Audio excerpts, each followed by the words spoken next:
I used to think going back home for the new year would be peaceful, but the moment I stepped through the door, it felt more like walking into an interview I never applied for. Matchmakers had been coming and going non-stop at Willow's house, like it was some kind of open casting call. My mom couldn't stop comparing me to her. "If you weren't so hopeless," she snapped, "I would have loved to have her as my daughter-in-law." I didn't even look up from my phone. "Some things just aren't meant to be," I muttered. Not everyone gets to reach that high. What she didn't know, what she would never believe, was that Willow and I had already been together for 3 years. Secretly. To everyone else, she was independent, successful, and very much single. That image mattered to her more than anything. She never let me show up in her world, not in photos, not in posts, not even in passing mentions. The flowers I gave her? She told people they were from clients. Eventually, I got tired of being invisible. So I ended it. And she didn't even hesitate. She just laughed, cold, dismissive, and said, "Do you really think you're hard to replace? I've got options. Better ones." That was it. Just like that, 3 years meant nothing. Back at the dinner table, I could feel my mom's disappointment without her saying a word. It was written all over her face. She was about to start another lecture when we got invited over to Willow's place for dinner. I didn't have a choice. And of course, she was there. Willow sat right next to me, like nothing had ever happened. At one point, she casually picked up a shrimp, placed it on a plate, and slid it toward me, expecting me to peel it, like I always used to. I stared at it for a second, then pushed it back. Her expression didn't change much, but I caught that slight curl at the corner of her lips. That familiar look, like she found the whole thing amusing. Across the table, the conversation had already shifted. Apparently, someone had come by earlier that day, an accidental visit with a very intentional purpose. A potential match. Everyone knew what it really was. And this time, Willow didn't avoid it. In fact, she was playing along. My mom leaned in, curious. "So what's this guy like?" Willow's mother didn't hold back. Top university degree, lawyer in a big city, parents are both professors. My mom looked impressed. "That sounds like a perfect match." They both laughed, clearly satisfied. Then the question landed. "So," my mom asked, turning toward Willow, "what do you think about him?" I kept my head down, pretending to focus on my food.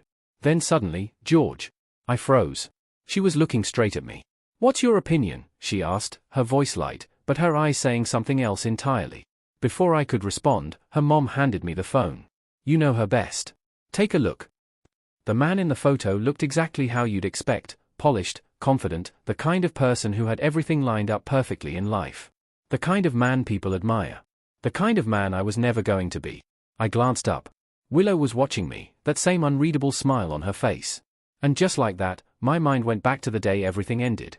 She had stood there, clearly annoyed, brushing off my words like they meant nothing. "When did I ever pretend to be single?" she said.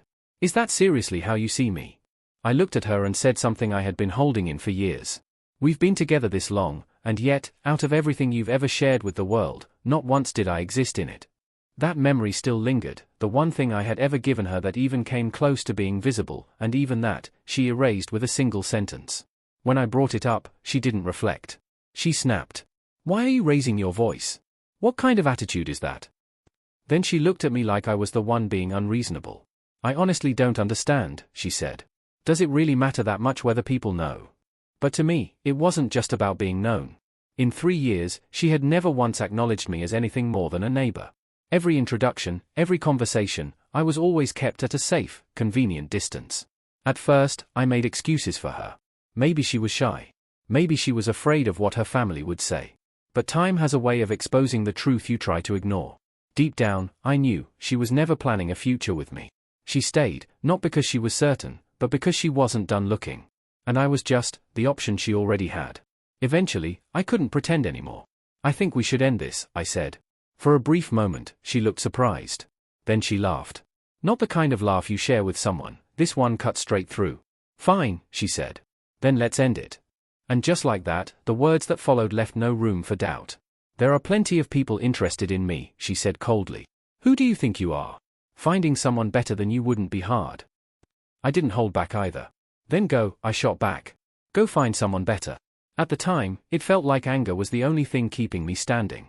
But now, looking back with a clearer head, I had to admit something I didn't want to accept before. She wasn't entirely wrong. She had everything going for her, top-tier education, a strong career, a future that looked effortless. And me? Average school. Ordinary job. A life that didn't stand out. We weren't just different, we lived in completely separate worlds. If I were a stranger, I probably wouldn't even qualify to sit across from her on a blind date. Back at the table, I handed the phone back and gave a small, controlled smile. "He looks solid," I said calmly. "Seems like a good match for you."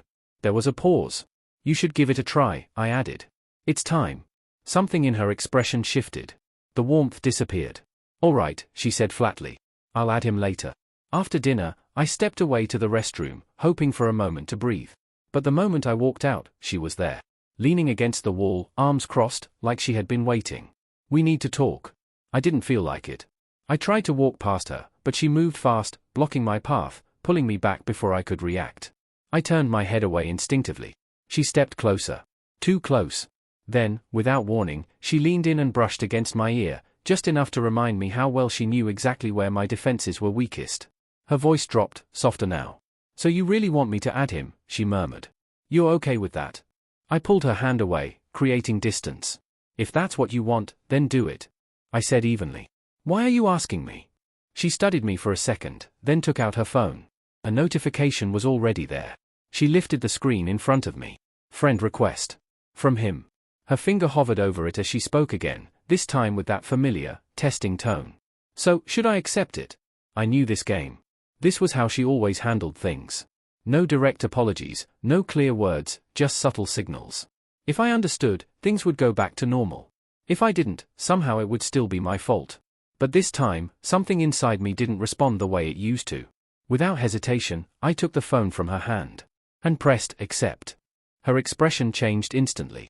The calm, composed mask cracked. We had known each other for most of our lives. Same streets, same schools, same routines. Somewhere along the way, my feelings changed.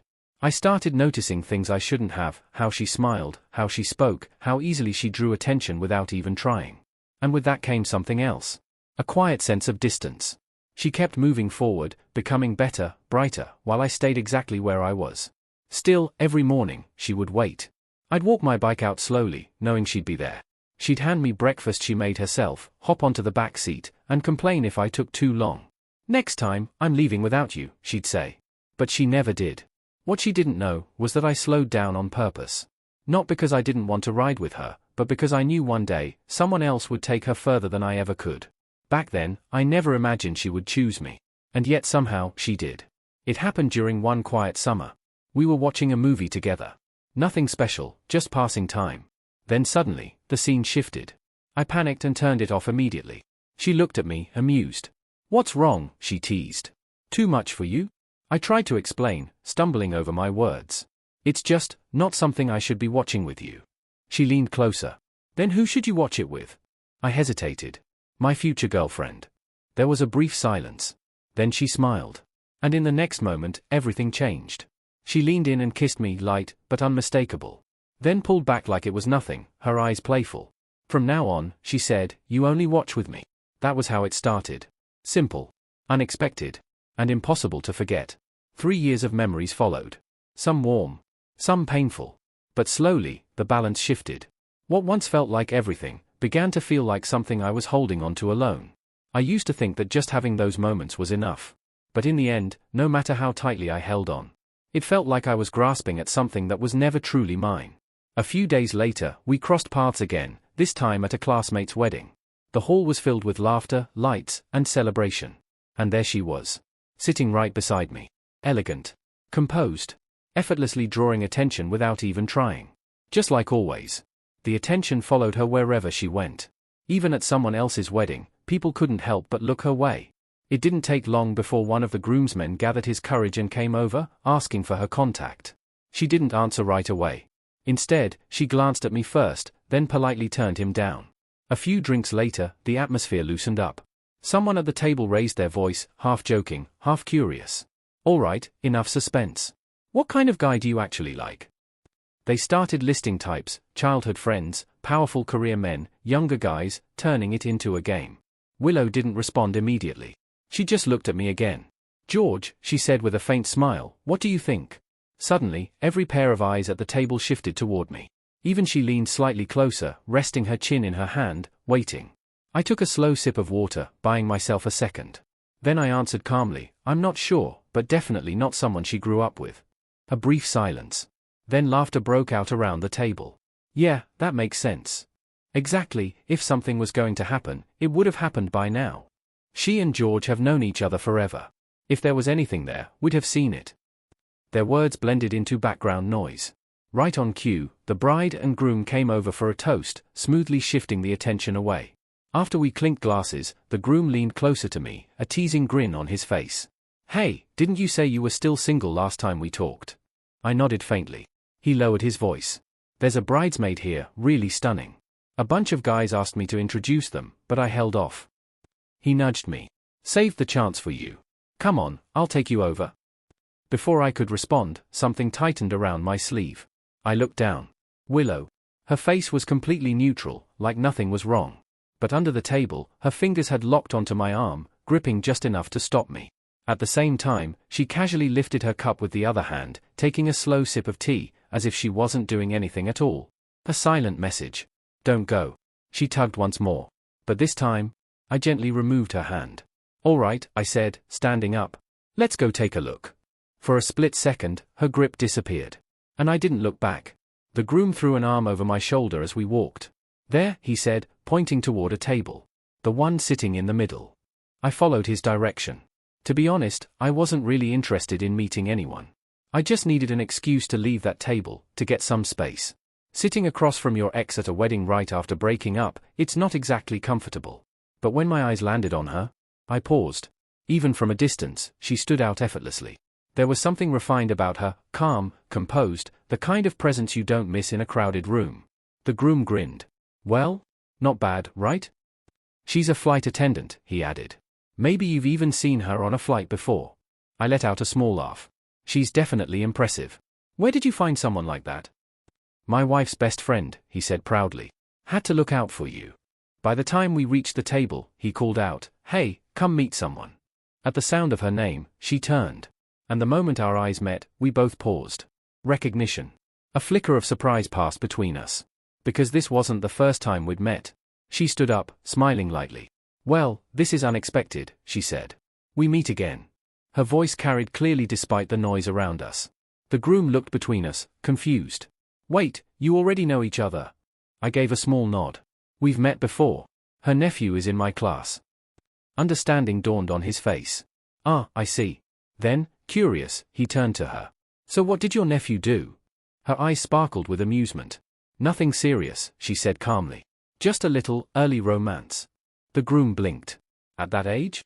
I remembered it instantly. Some people you forget within days. Others, just one meeting is enough. She was the second kind. That day in the school office, her nephew had been standing there, trying to talk his way out of trouble. I won't do it again, the kid said quickly. Just don't move my seat. Then, out of nowhere, he added, if you let me off, I'll introduce my aunt to you.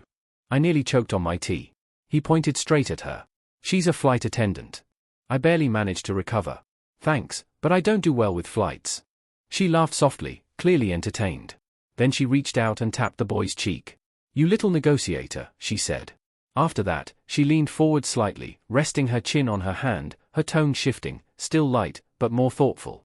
If you're going to like someone, she said to him, you need to think a little first. Figure out if there's even a chance before you rush in. Pay attention to their mood. People change faster than you expect. And most importantly, she paused for a moment. Don't lose yourself just because you like someone. She tapped the boy's cheek once more, her tone firm now. Go back and think it through properly. And no more reckless moves next time. I stood there, caught between amusement and disbelief. She had come in as a guardian to handle a simple school issue, and somehow turned it into a full lesson on relationships. As she was about to leave, she paused at the door and gave me a polite nod. Sorry for the trouble, Mr. Wang. Her voice was sincere, but there was still that faint sparkle in her eyes, like she was holding back a smile. Then she added, almost casually, and just so you know, I'm not always up in the sky. The door closed behind her. And only then did I realize. I was smiling too. Back at the wedding, after hearing the whole story, the groom was practically bent over laughing. I can't believe this, he said between breaths. You tried to stop a kid from dating, and she turned it into a training session. Then he grinned. So what happened after? Did the kid actually succeed? I rubbed my temples, already feeling the headache. He did, I admitted. They're officially together now. The groom burst out laughing again. Unbelievable. I shook my head. Guess some people just understand these things better. A month after that meeting, rumors started spreading around class. This time, I didn't dare call her again. I just quietly moved their seats apart and hoped for the best. At the table, Anna looked at me, a hint of embarrassment crossing her face. Then, why didn't you contact me again? She asked carefully. I gave her a helpless look. If I had, I was afraid you'd take things even further, I said. And then I'd never be able to explain myself. She immediately clasped her hands together, apologizing. I'm sorry, I really am. He was just too cute. I couldn't help saying a few extra things. She lifted her cup, about to toast me, but her phone rang. The moment she answered, her expression changed completely. Okay? I'm coming right now.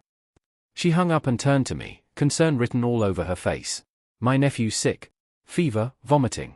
He's home with just the nanny. Without thinking, I stood up.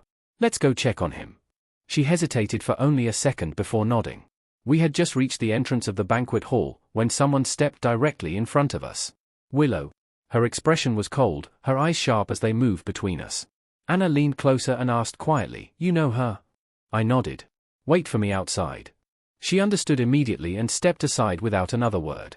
The moment she left, Willow's voice cut through the air. So this is how it is, she said, her tone laced with sarcasm. You just met her, and you're already leaving together. I frowned. Move. I have something urgent. Urgent, she repeated, a bitter laugh escaping her lips. What kind of emergency makes you run off with someone you barely know? My patience snapped. What does that have to do with you? I said sharply. We're not together anymore. Her body stiffened. For a moment, it looked like she couldn't even process it. What does it have to do with me? She echoed, her voice trembling slightly. You were the one saying you loved me. Talking about the future. And now suddenly it's none of my business? Her eyes locked onto mine, cold and piercing. Were you always this careless? She continued. My friend was right. I must have been blind to ever choose you. Each word hit harder than the last. No money. No status. Nothing. I stood there, silent. Not because I didn't have anything to say, but because, at that moment, nothing I said would change anything. I exhaled slowly, forcing the emotions down. You're right, I said quietly. That was last month. Then I looked at her one last time. From now on, we have nothing to do with each other. I stepped past her and walked out. Behind me, her voice rose, almost breaking. If you leave now, don't ever expect me to come back. But I didn't stop. Not even for a second. We rushed the child to the hospital. After a quick examination, the doctor diagnosed it as acute gastroenteritis. It wasn't life-threatening, but it needed care. Once we got him home and settled, he finally fell asleep. Just as things calmed down, Anna received another call. Work. She hesitated, clearly torn.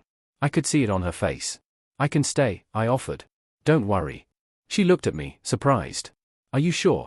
I nodded. He's my student. It's fine. In the end, she agreed, thanking me more times than I could count before leaving. That night, everything was quiet. Until my phone lit up. A message from Willow. It was a screenshot. The man from the blind date had asked her out to a movie. And her reply? She accepted. I stared at it for a moment, then smiled faintly and turned off my screen. 3 days later, Anna called. She wanted to treat me to dinner as a thank you. Before I could even decide, I heard a familiar voice shouting through the phone. Teacher, you have to come. My aunt finally has time to take me out. I couldn't say no to that. So I agreed. At the restaurant, we followed the waiter to our table. I had just sat down when something caught my eye. Next to us, a familiar figure. Willow. And sitting across from her? Was him. The blind date. At that exact moment, she turned her head. Our eyes met. And her expression darkened instantly. Right at that moment, the kid leaned closer to me, completely unaware of volume control. Teacher, I didn't introduce her properly last time, he said excitedly. My aunt, she's tall, slim, super talented, and she can dance too. I felt a bad feeling coming, but it was already too late. You like watching dance videos, right? He continued loudly. Why don't you become my uncle-in-law? Then she can dance just for you. I choked instantly, the lemon water going down the wrong way. Coughing non-stop, I barely managed to breathe. How on earth does this kid know that? Anna quickly handed me a tissue, her tone turning firm. All right, that's enough. Stop talking nonsense. Across from us, Willow's expression had completely changed. Her face tightened, and when she spoke, her voice was cold. So this is the kind of example you set as a teacher.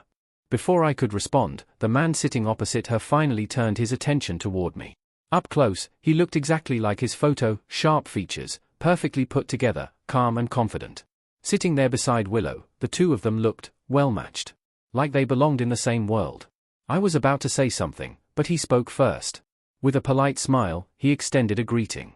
"So you're George? I've heard about you before." His tone was friendly, measured. I didn't expect we'd meet like this. I forced myself to return the courtesy. The conversation quickly shifted. "I heard you're a teacher," he said. "Which?" he said. "Which school?" Before I could answer, the kid jumped in again. "Experimental primary school." And just like that, the topic opened up. The man nodded slightly. "When I first came back, I actually considered teaching as well." He spoke casually, like it was just a passing thought. "A private school reached out to me with a pretty attractive offer. But in the end, I chose law instead." I knew the school he was referring to. Top tier. High standards. Even higher requirements. The kind of place that wouldn't even look at someone like me. "I still have the principal's contact," he added. "If you ever want to switch, I could ask for you." Before I could respond, Willow spoke. "He's not like you," she said lightly, but there was a sharp edge beneath her words. "You come from a top university. Of course they'd want you." Her gaze flicked toward me, faintly dismissive. But with his background, he probably wouldn't even pass the initial screening. She set her cup down. "So there's no need to trouble yourself." For a brief moment, the table fell quiet. Then Anna spoke. Calm. Steady. "A good school should care more about a teacher's ability than just a diploma." Her voice wasn't loud, but it carried. "If they only look at credentials, they'll miss out on people who truly deserve to be there." The kid immediately nodded along. "Exactly. Mr. Wang's classes are the best. He's my favorite teacher." Anna looked at me then, directly, without hesitation. "And from what I know," she continued, "he's received multiple teaching awards at both provincial and national levels." She listed them one by one, clearly, without pause. Every word landed with quiet certainty. I was stunned. Not because of what she said, but because she knew. All of it. I couldn't help but look at her. How does she know any of this? At that exact moment, my eyes shifted, and met Willow's. She didn't say anything. But the look in her eyes had changed. Darker. Harder to read. Like something beneath the surface had finally been disturbed. Their meal didn't last long. After settling the bill, the waiter hesitantly asked them to leave a review on a rating app. Willow clearly wasn't interested in dealing with it. Without a word, she simply handed over her phone. The waiter, looking a bit inexperienced, fumbled through the steps. Everything went fine, until the photo section. One wrong tap. A picture popped up on the screen. Before anyone could react, the man across from her saw it. His expression shifted slightly. "Why do you have this photo?" he asked, his tone no longer as relaxed. "Are you together with him?" Silence. Willow didn't answer immediately. The waiter quickly exited, apologizing again and again. Only then did Willow speak. "I am," she said calmly. "He's my boyfriend." That dinner ended awkwardly. And by the time I got home, things only got more chaotic. The moment I stepped inside, my mom pulled me straight into the living room. She looked like she had just received the best news of her life. "You and Willow, this is real?" she asked excitedly. "How could you hide this from me?" Before I could even respond, more questions came pouring in. "When did it start? How long has this been going on? Do you even know what she told her family?" I frowned. "What did she say?" "She said she's done with blind dates," my mom replied, barely able to contain her joy. "Said she's already made up her mind, she's only going to marry you." I felt a sharp headache coming on. "Mom, wait, just listen to me first," I said quickly. I took a breath. "We already broke up." Her smile froze. Then, just as quickly, it turned into something else: frustration, disbelief. She started talking again, faster this time. About how good Willow was, how we had known each other our whole lives, how rare it was to find someone like her. "You don't understand what you're throwing away," she insisted. "You need to hold on to her." I didn't respond. There was nothing I could say that would make her understand. So I turned around, walked into my room, and closed the door. Everything that had happened over the past 3 years, it wasn't something I could explain in a few sentences. And honestly, I didn't want to.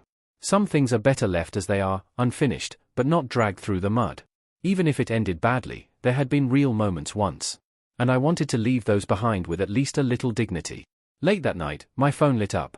A message from Anna. "Is she really your girlfriend?" I stared at the screen for a moment before replying. Then I put the phone aside and stared at the ceiling, a quiet, bitter smile forming on my lips. That same night, someone else couldn't sleep. The photo that caused everything, it wasn't anything special. Just a casual snapshot from a trip. Her hand looped around my arm.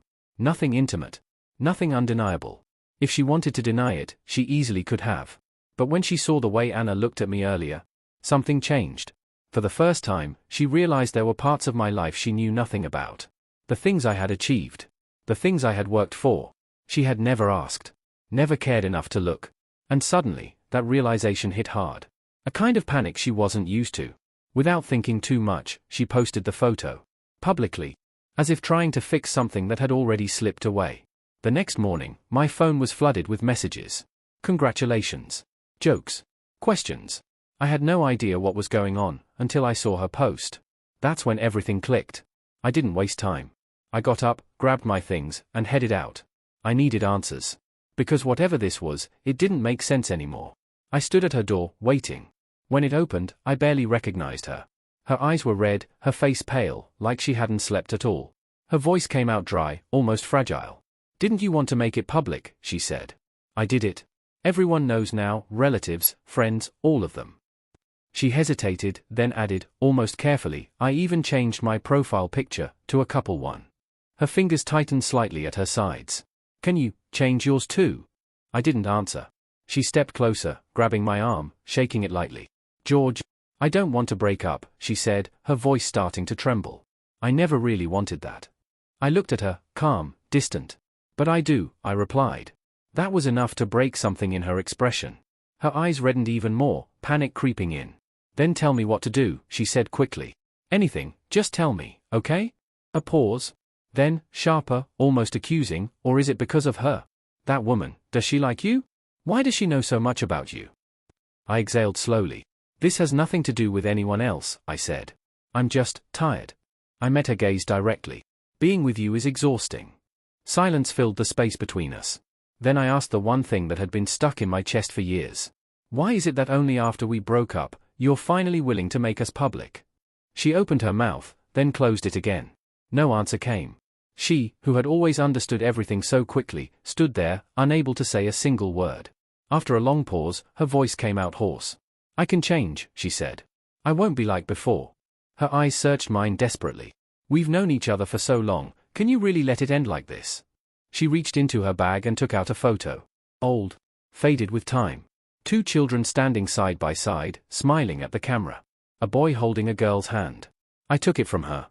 For a moment, I just looked at it. Then, slowly, I tore it in half. "Let's stop here," I said quietly. That relationship had drained me piece by piece, until there was nothing left to give. Only after everything was gone, did I finally feel free. And I realized, the one who had kept me trapped all along, was myself. After that, she didn't let go immediately.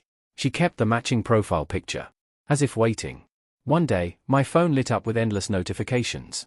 When I opened it, I realized she had gone back and edited her past. Old posts. Old comments. Mine. The ones she had ignored for years.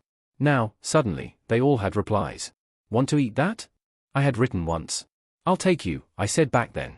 Now, years later, her reply appeared. "Okay Tilda, will you take me this weekend?"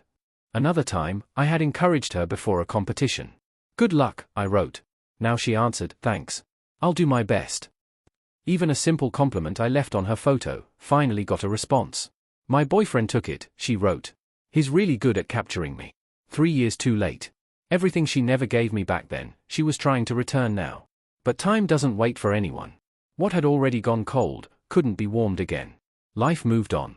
When the holidays ended, I returned to the school dorm. She came by a few times at first. I didn't see her. Eventually, she stopped coming. No one waits forever for a closed door. By spring, I had a new goal. I started preparing for further studies, balancing work and revision. Days became structured.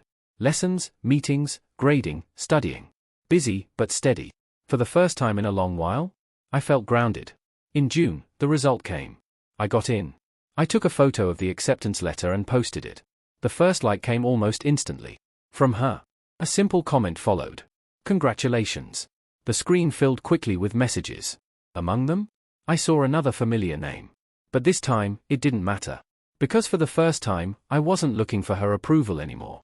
A couple of months later, the kid's great romance came crashing down. We were sitting in a fast food restaurant when he suddenly burst into tears mid-call. "She broke up with me," he cried. "She said I crossed the line by half a centimeter." I didn't know whether to laugh or sigh. Later, he dragged us to sing, pouring his heartbreak into songs far too dramatic for his age. Anna handed him tissues, trying not to smile. Watching him, I couldn't help but think, some lessons everyone has to learn the hard way. By autumn, the air carried a soft fragrance. That's when I ran into her again. Right outside my place. She looked different. Quieter. We exchanged a few simple words about life. Then she mentioned it casually, "There's an overseas opportunity. About a year." I nodded. "That's great. You should go." As she turned to leave, a few petals drifted down, catching in her hair. She stopped. Then turned back. There was something fragile in her voice. "Is there even a small chance you'd want me to stay?" I smiled faintly. "Have a safe trip." She stood there for a second longer. Then walked away. This time, she didn't look back. Life returned to its rhythm. Until one day, the kid pulled me aside again, whispering like it was some big secret. "My aunt likes you," he said seriously. "You should hurry before someone else gets there first." I tried to keep a straight face and sent him back to class. But the moment I sat down in my office, my phone buzzed. A photo. She was on a plane, sunlight pouring through the window beside her. Below it, a single line, "The conditions are good." A pause. Then another.